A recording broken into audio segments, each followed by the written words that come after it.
উত্তর চব্বিশ পরগনার নীলগঞ্জ ফাঁড়ির কাছে বাজি থেকে লেগেছে আগুন। গতকাল প্রচুর নিষিদ্ধ শব্দবাজি উদ্ধার করে নীলগঞ্জ ফাঁড়ির পুলিশ এবং অতর্কিতে তাতে আগুন লেগে যায়।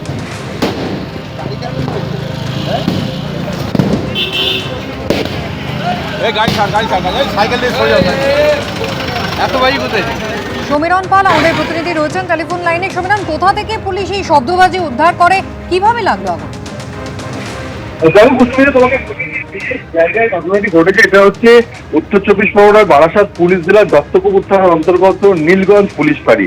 আর এই নীলগঞ্জ পুলিশ ফাঁড়ির পুরো এলাকাটাতে প্রচুর ভাবে বেআইনি শব্দবাজি তৈরি হয় এবং তার জন্য পুলিশের পক্ষ থেকে লাগাতার তল্লাশি অভিযান চালানো হয় এবং এখানেই বিস্ফোরণ ঘটনা ঘটেছিল। এর আগে 2023 সালে 9 জনের মৃত্যু হয়েছিল এবং সেই ঘটনার পর থেকে লাগাতার পুলিশের পক্ষ থেকে তল্লাশি অভিযান চালানো হয় এবং গতকাল সন্ধ্যায় ঠিক একইভাবে নীলগঞ্জ পুলিশ ফাঁড়ি এলাকার বিস্তীর্ণ জায়গায় তল্লাশি চালিয়ে প্রচুর নিষিদ্ধ শব্দবাজি আটক করে নীলগঞ্জ ফাঁড়ির পুলিশ।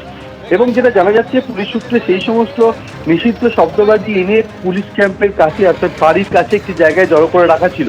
আজ সকাল 6টা নাগাদ স্থানীয় বাসিন্দারা আচমকাই বিস্ফোরণের বিকট শব্দ শুনতে পান এবং তার পাশাপাশি গিয়ে দেখেন যে প্রচুর বাজি যেগুলো মজুত রাখা ছিল সেখানে আচমকাই আগুন লেগে গেছে।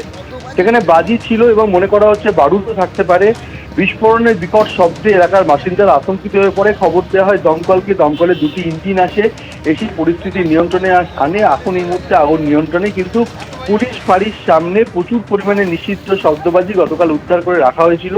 কিন্তু কি করে আগুন লাগলো সেই ঘটনা তদন্ত শুরু করেছে নীলগঞ্জ ফাঁড়ির পুলিশ।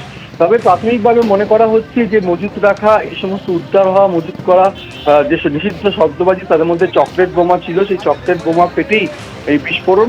পুরো বিষয়টি খতিয়ে দেখছে পুলিশ। তবে আচমকায় বারাসাত ব্যারাকপুর রোডের ধারে নীলগঞ্জ পুলিশ ফাঁড়িতে সকালবেলা অগ্নিকাণ্ড এবং বিস্ফোরণের ঘটনায় রীতিমতো চাঞ্চল্য ছড়িয়ে পড়ে। ধন্যবাদ সমীরণ।